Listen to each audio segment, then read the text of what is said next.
خيركم من تعلم القرآن وعلمه تم میں بہترین شخص وہ ہے جو قرآن سیکھے اور سکھائے۔ السلام علیکم ورحمۃ اللہ وبرکاتہ۔ الحمد للہ رب العالمین والعاقبۃ للمتقین والصلاة والسلام علی سید الانبیاء والمرسلین، اما بعد فاعوذ باللہ من الشیطان الرجیم، بسم اللہ الرحمن الرحیم۔ رب اشرح لی صدری ویسر لی امری واحلل عقدۃ من لسانی یفقہوا قولی، رب زدنی علما اللہم فقہنا فی الدین اللہم بارک لنا فی اوقاتنا۔ امید ہے کہ انشاءاللہ تعالی تمام اسٹوڈنٹس بخیر و عافیت ہوں گے اور ایمان کی بہترین حالتوں میں ہوں گے انشاءاللہ، اور آج کی کلاس کے لیے تیار ہوں گے۔ 2 دنوں سے ہم نے جب قرآن مجید کو اوپن نہیں کیا، مینس دیٹ کہ کلاس کے لیے اوپن نہیں کیا، تو کچھ مسنگ سا لگ رہا ہے نا، جس سے ایک خلاصہ ہے اچھا، کیونکہ کلام الہی کے ساتھ انسان کا ایک ایسا کنیکشن ہوتا ہے کہ انسان کو دل کرتا ہے کہ مزید اس کو ایکسپلور کرتا جائے، مزید پڑھتا جائے، مزید اللہ سبحانہ تعالیٰ کے بارے میں جانتا جائے کہ اللہ سبحانہ تعالیٰ ہمارے ساتھ کیا بات کر رہے ہیں نا۔ تو اللہ سے باتیں کرنے کا، اللہ کی باتیں سننے کا، ان کو پڑھنے کا اور ان کے اوپر عمل کرنے کا انسان کا دل چاہ رہا ہوتا ہے کہ مجھے مزید بھی پتہ چلے نا، ایک کریونگ سی ہوتی ہے جو کہ یعنی کہ ڈیلی بیسس پہ بے شک ہم تھوڑا تھوڑا سا کر کے پڑھیں، ایٹ لیسٹ بس قرآن کے ساتھ کنیکشن ہمارا ہونا چاہیے، اور ہمارے بس ڈے کے اینڈ پہ ایٹ لیسٹ ہمارے پاس یہ چیز ہونی چاہیے کہ یار ہاں آج میں نے نا قرآن مجید پڑھا ہے، آج میں نے اللہ کا کلام پڑھا ہے، تو آج میرا ایمان بڑا بوسٹ اپ ہوا ہے کیونکہ میں نے اللہ کا کلام پڑھا ہے، اللہ کی باتیں پڑھی ہیں، اور اللہ کے بارے میں جان کے آ رہی ہوں کہ اللہ نے مجھ سے بات کی ہے، اور جس سے اللہ نے بات کی ہو وہ کتنا اسپیشل فیل کرتا ہے نا۔ تو میں چاہ رہی تھی کہ ہم ایک پورا ویک رولز اینڈ ریگولیشنز کے اوپر لگائیں، بٹ مجھے لگتا ہے کہ جس طرح سے مجھے ایسا فیل ہوتا ہے ایسے ہی میرے اسٹوڈنٹس کو فیل ہو رہا ہوگا، تو ہم ساتھ میں یہ کریں گے کہ شارٹ کر لیتے ہیں رولز اینڈ ریگولیشنز، ویسے بھی آپ کو تھوڑے سے کر کے پڑھاتے ہیں، لیکن ہم اپنا سبق انشاءاللہ تعالی کنٹینیو رکھیں گے۔ سو آج کی کلاس سٹارٹ کرتے ہیں۔ سب سے پہلے تعوذ پڑھ لیجئے، اعوذ باللہ من الشیطان الرجیم، بسم اللہ الرحمن الرحیم۔ آج ہم انشاءاللہ تعالی سٹارٹ کریں گے سورۃ البقرہ کا رکوع نمبر 3۔ الحمدللہ، تعوذ پڑھ لیجئے، اعوذ باللہ من الشیطان الرجیم، ناؤ تسمیہ، بسم اللہ الرحمن الرحیم۔ یا ایہا الناس اعبدوا، یا کے اوپر کھڑی زبر ہے، پہلے سن لیجیے اس کے بعد پریکٹس کیجیے گا، ٹھیک ہے۔ یا کے اوپر کھڑی زبر ہے، کھڑی زبر کو ایک الف یعنی کہ 2 حرکات کے برابر، 2 حرکات کے بارے میں آپ کو آئیڈیا ہوگا، ٹھیک ہے، حرکت کس کو کہتے ہیں، تو 2 حرکات کے برابر لمبا کر کے پڑھتے ہیں، تو یہ اور اوپر مد بھی ہے تو مزید لمبا ہوگا، یہ یا ایہا الناس اعبدوا، الناس اعبدوا، نون کے اوپر غنہ کرنا ہے، سین کی آواز سیدھی والی، سین کی آواز کو عین کے ساتھ ملائیں گے، سعبدو۔ اب پریکٹس کیجیے ایک منٹ بعد۔ نیکسٹ، ربکم الذی، را کو موٹا کر کے پڑھیں گے اور لام کے اوپر تھوڑا سا زور دے کے اور با کے اوپر بھی زور دے کے پڑھیں گے کیونکہ تشدید ہے، ٹھیک ہے۔ ربکم الذی خلقکم، میں نے اکثر دیکھا ہے ربکم الذی، کم الذی کو اس طرح سے پڑھتا ہے جیسے لام کے اوپر جزم ہو، حالانکہ اس کے اوپر تشدید ہے، خیال رکھنا ہے اس چیز کا۔ ربکم الذی خلقکم،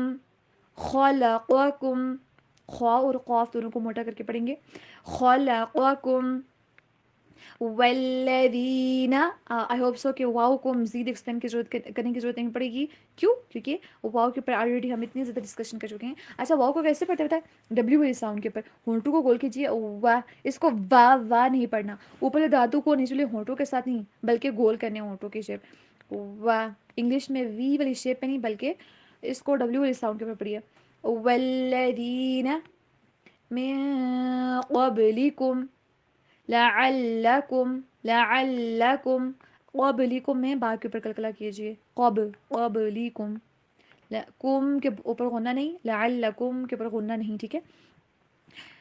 میں یہاں پہ اخفا ہوگا، آواز کو مین ایسے نہیں پڑھیں گے آپ، ٹھیک ہے، یہ آواز کو چھپائیں گے، من قبلکم، لعلکم تتقون، اس کو تتقون نہیں پڑھنا، تتقون، تا زبر تے نہیں ہوتا بلکہ تا ہوتا ہے، ٹھیک ہے، تتقون نہیں، تتقون۔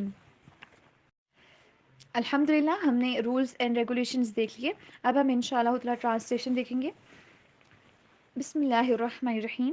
یا ایہا الناس اعبدوا، یا الناس، اے لوگو، اعبدو، تم عبادت کرو، ربکم، اپنے رب کی، الذی، جس نے، خلقکم، تمہیں پیدا کیا، والذین، اور ان لوگوں کو، من قبلکم، جو تم سے پہلے تھے، لعلکم، تاکہ تم، تتقون، پرہیزگار ہو جاؤ، یا تاکہ تم ڈر جاؤ۔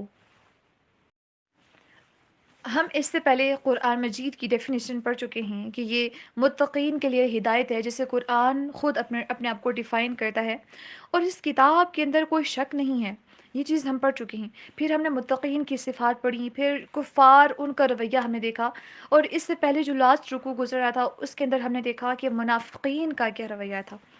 یہاں پہ چونکہ ہم جانتے ہیں کہ قرآن پاک انسان کے لیے ہدایت کا سرچشمہ بن کے آیا ہے، یہاں سے اس کتاب کا حقیقی مقصد، جو حقیقی دعوت ہے نا، اس کا جو مقصد ہے وہ یہاں پہ سٹارٹ ہو رہا ہے، جس کے لیے اللہ سبحانہ تعالیٰ نے اس دنیا کے اندر اتنے سارے انبیاء کو بھیجا۔ وہ دعوت کیا تھی؟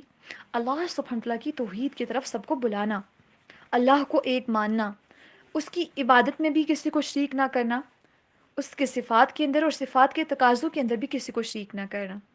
یہاں پر خاص طور پہ کسی کو مخاطب کر کے نہیں کہا گیا کہ اہل کتاب آپ اللہ کی عبادت کیجئے، جانوروں سے کہا گیا ہو کہ آپ عبادت کیجئے اللہ کی، پرندوں سے کہا گیا ہو، فرشتوں سے کہا گیا ہو، ناٹ اٹ آل، انسانوں کو مخاطب کیا گیا ہے، اور تمام کے تمام انسان، تو ان انسانوں میں ہم سب بھی آتے ہیں نا الحمدللہ سے۔ اس کا مطلب ہے کہ میرا رب مجھے مخاطب کر کے کہہ رہا ہے کہ افشاں، آپ نے کس کی عبادت کرنی ہے؟ اپنے رب کی، جس نے آپ کو پیدا کیا ہے۔ اب یہاں پہ اعلان عام اللہ سبحانہ وتعالیٰ کا ہم سب کو سننا چاہیے کہ اللہ سبحانہ وتعالیٰ ہم سب سے یہ کہہ رہے ہیں کہ تم اپنے رب کی عبادت کرو۔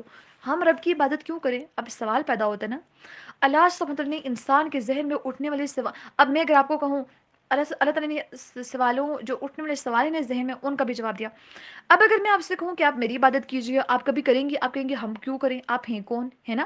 یا پھر کوئی کہتا ہے کہ اچھا آپ میری رسپیکٹ کیا کرو، اب میں آپ کی رسپیکٹ کیوں کیا کروں بھائی؟ کوئی آپ کے اندر کوئی خوبی ہے؟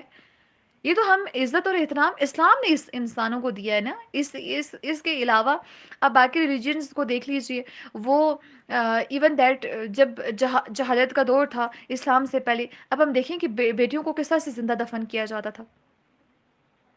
سبحان اللہ، ان کو ہم آگے قرآن مجید میں پڑھیں گے کہ جب بیٹی پیدا ہوتی تھی نا تو ان کے چہرے سیاہ ہو جاتے تھے، یعنی کہ ان کی بیٹی کی پیدائش پہ ایسے فیل کرتے تھے جیسے کہ ان کے چہرے کے اوپر کالک مل دی گئی ہے۔ اب کیسے لوگوں کو دکھائیں گے یہ چہرہ کہ ان کے یہاں بیٹی کی پیدائش ہوئی ہے؟ تو ان لوگوں کی مینٹیلٹی یہ تھی۔ اب اللہ سبحانہ وتعالیٰ ان کو بتا رہی ہیں کہ تم اپنے رب کی عبادت کرو۔ کیوں کرو؟ کیونکہ اس نے تمہیں پیدا کیا ہے، کیونکہ وہ تمہارا رب ہے سب سے پہلے، ٹھیک ہے؟ رب کا مطلب ہوتا ہے سب سے پہلے پیدا کرنے والا، پھر اس کے بعد ضروریات زندگی مہیا کرتا ہے، اور تیسرا پایۂ تکمیل تک پہنچاتا ہے۔ نمبر 1، ٹھیک ہے؟ نمبر 2، کیونکہ اللہ سبحانہ و تعالیٰ نے تمہیں جینے کا حق دیا ہے، یعنی کہ جو زندگی ہے تمہارے پاس، جو ہمارے پاس زندگی ہے، یہ تو اسی کی بخشی ہوئی زندگی تم یوز کر رہے ہو، اسی کی دی گئی زندگی تو تم جی رہے ہو۔ نہ صرف اس نے تمہیں پیدا کیا، بلکہ جو تم سے پہلے لوگ تھے نا، اس کو بھی ان کو بھی اس نے ہی پیدا کیا تھا، اور یہ تمہیں اس لیے کہا جا رہا ہے کہ تم اس رب کی عبادت کرو جس نے تمہیں پیدا کیا، اور نہ صرف تم کو بلکہ تم سے جو پہلے ہیں ان کو، تاکہ تم ڈر جاؤ، تاکہ اس کے عذاب اور اس کی پکڑ سے بچ جاؤ۔ اب اس سے پہلے بھی، کیونکہ ہم انشاءاللہ نیکسٹ آیات جو ہیں ان میں ہم پڑھیں گے مزید بھی ان کی ڈیٹیلز. بٹ یہاں پہ ہمیں ایک بات پتہ ہونی چاہیے کہ جتنے بھی آپ صلی اللہ علیہ وآلہ وسلم سے پہلے بھی اللہ تعالیٰ نے رسول بنا کے بھیجے ہیں نا، انبیاء جتنے بھی آئے ہیں، سب کو وحی کی کہ میرے علاوہ کوئی معبود نہیں ہے. یعنی کہ یہ جو توحید کا جو ایلیمنٹ ہے نا، تمام دینوں کے اندر کامن تھا، ہر دین کے اندر. کیونکہ یعنی کہ جو آسمان کی طرف سے، یعنی کہ اللہ تعالیٰ کی طرف سے دین تھے، ٹھیک ہے. لوگوں نے تو اپنے خود ساختہ مذاہب بھی بنائے ہوتے نا، ان کی بات یہاں پہ نہیں کی جا رہی، ہر نبی کو. اب اللہ سبحانہ وتعالیٰ آگے مزید بتائیں گے کہ اللہ سبحانہ وتعالیٰ کی نعمتیں مزید کون کون سی ہیں. اب صرف یہاں پہ یہ چیز اینڈ نہیں ہو رہی ہے سائد کے اوپر کہ آپ نے سوچنا ہے کہ ہم اللہ کی عبادت کیوں کریں، کیونکہ اللہ تعالیٰ نے ہمیں پیدا کیا ہے اور اللہ تعالیٰ نے ہم سے پہلے لوگوں کو بھی پیدا کیا تھا، اس لیے ہم نے اللہ تعالیٰ کی عبادت کرنی ہے.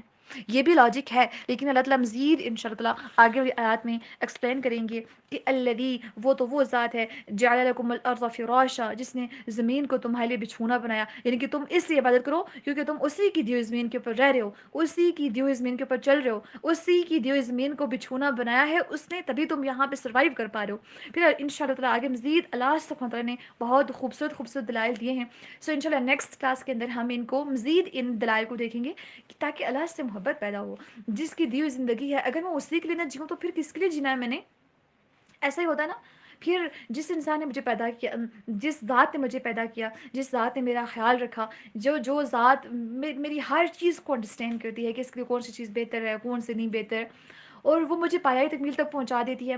پھر مجھے یہ بھی پتا ہے کہ دیکھیں کہ جب میں مر جاؤں گی، جب میں اپنے اللہ کے پاس چلی جاؤں گی، یعنی کہ جب لوگ مجھے قبر میں دفن کر کے آ جائیں گے، تو یہ پیچھے لوگ تو مجھے یاد نہیں نہ رکھیں گے. یعنی کہ آپ کے والدین میکسیمم آپ کو یاد رکھیں گے جو بہت قریبی ہیں کچھ ٹائم کے لیے، اس کے بعد پھر اگر والدین دنیا میں نہیں رہے تو پھر کوئی آپ کا نام بھی باقی نہیں رہتا. تو مجھے بھی پتا ہے کہ میرا نام ایک دن باقی نہیں رہے گا. ایک دن ایسا آئے گا کہ کسی کو کوئی فکر نہیں ہوگی کہ افشاں کس حال میں ہے، افشاں کو اس کی منزل ملی نہیں ملی، اللہ ملا نہیں ملا، کوئی میرے بارے میں فکر مند نہیں ہوگا، بلکہ سب لوگ اپنی اپنی فکروں میں ہوں گے نا.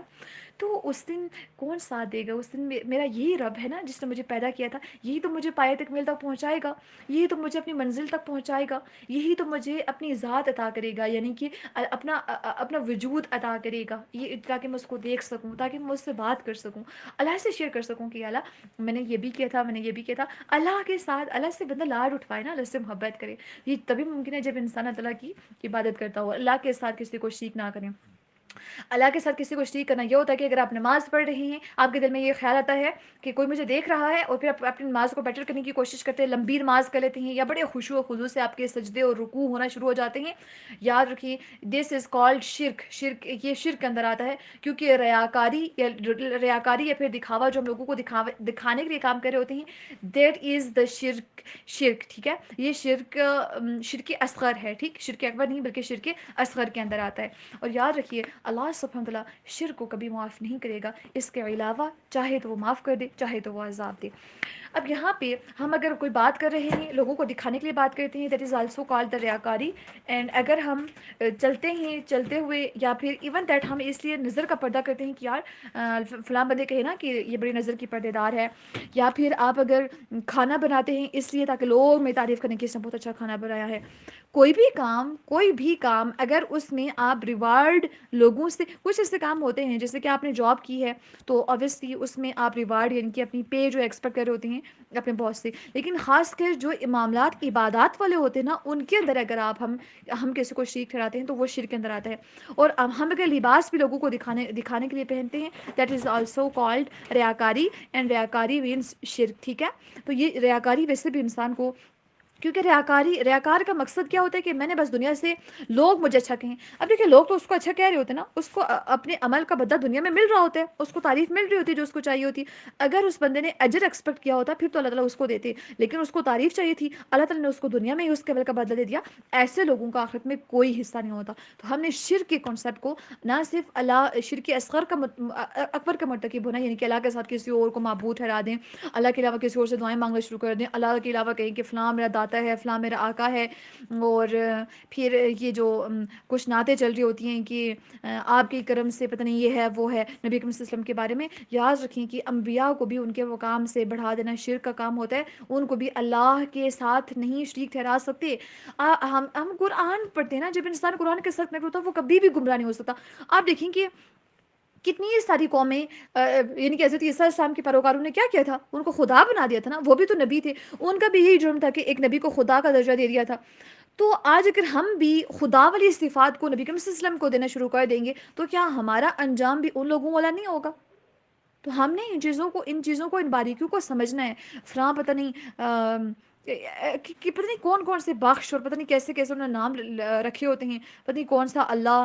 تو ایسے ناموں کو، کنٹروورشل ناموں کو بھی اوائڈ کرنا چاہیے. کنٹروورشل جو چیزیں ہیں نبی کریم صلی اللہ علیہ وسلم کے بارے میں جو ان کا مقام ہے، بے شک وہ مخلوق میں سب سے افضل ہیں، سب سے افضل.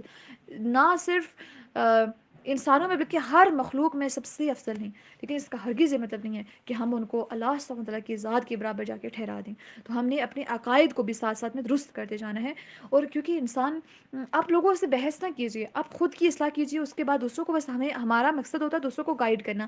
اگر وہ نہیں سمجھتے تو پھر جو اختلاف کرتے ہیں، اللہ تعالیٰ ایک دن ایسا آئے گا جن چیزوں میں وہ اختلاف کرتے ہیں، اللہ تعالیٰ ان کو بھی واضح کر دیں گے.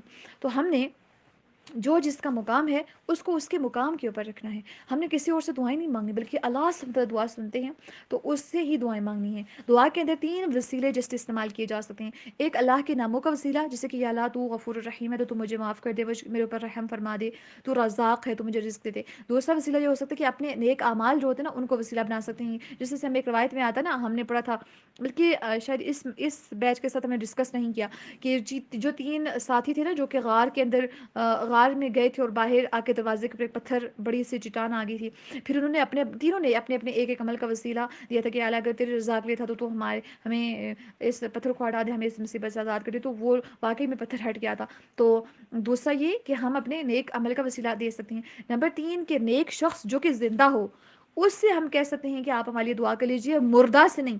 صحابہ کرام رضی اللہ تعالیٰ عنہم اجمعین نبی کریم صلی اللہ علیہ وسلم کی زندگی میں ان سے کہا کرتے تھے کہ آپ ہماری دعا کیجیے، آپ ہماری بارش کی دعا کیجیے. ان کی وفات کے بعد، ان کے وصال کے بعد، وہ ان کے چچا حضرت عباس رضی اللہ تعالیٰ عنہ سے کہا کرتے تھے کہ نبی کریم صلی اللہ علیہ وسلم جب تک زندہ تھے ہم ان سے کہا کرتے تھے اب وہ ہمارے درمیان موجود نہیں ہیں تو آپ ہمارے لیے دعا کیجیے کہ اللہ تعالیٰ بارش برسائیں. تو واقعی میں بارش ہوئی تھی ان کی دعا کے بعد. تو اس کا مطلب ہے کہ ہم کسی نیک انسان سے کہہ سکتے ہیں کہ آپ نا میرے لیے دعا کیجیے. بٹ قبروں کے اوپر جانا، مزاروں کے اوپر جانا اور یہ سوچنا ہے کہ وہ ہماری باتوں کو سن رہے ہیں اور پتہ نہیں ان کی عزت کرنا اور ان کی عبادت کے اندر مطلب اس چیز کو عبادت بن کے یہ تمام کام کرنا، یہ سارے باطل عقائد ہیں، یہ شرک ہے. ان چیزوں کو ہمیں کمپلیٹلی اوائڈ کرنا چاہیے. کیونکہ ایک طرف ہم نمازیں پڑھیں دوسری طرف ہم شرک کر رہے ہوں تو یاد رکھیں کہ شرک کو انشاءاللہ ہم آگے جب قرآن خود ڈیفائن کرے گا تبھی ہم انشاءاللہ پڑھیں گے. آج کو اتنا ہی. السلام نہیں بلکہ دعا کر لیتے ہیں، کیونکہ قرآن مجید پڑھنے کے بعد دعا کرنی چاہیے. اللہ سبحانہ وتعالیٰ سے دعا ہے کہ اللہ سبحانہ وتعالیٰ ہم سب کو ہدایت کاملہ عطا فرمائیں. اللہ سبحانہ وتعالیٰ ہم سب کو اس قرآن کے ساتھ نہ صرف اس طرح سے کی اٹیچمنٹ عطا فرمائیں کہ جب ہم اس دنیا سے جا رہے ہوں تبھی ہمیں قرآن کی فکر ہو کہ اچھا اب مجھے کبھی موقع نہیں ملے گا قرآن پڑھنے کا شاید. تو ہم نے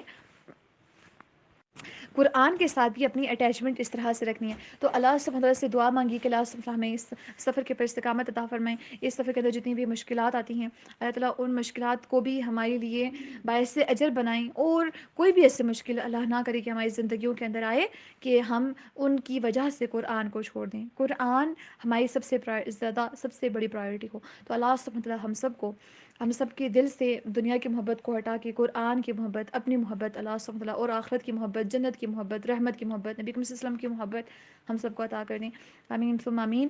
اور جتنے بھی فوت شدگان ہیں اللہ سبحانہ وتعالیٰ اس ہمارے پڑھنے کو، ہمارے پڑھانے کو، ایک ایک لمحے کو ان کے لیے بھی باعث اجر بنائے. السلام علیکم ورحمۃ اللہ وبرکاتہ. سبحانک اللہم و بحمدک اشہد ان لا الہ الا انت استغفرک و اتوب الیک.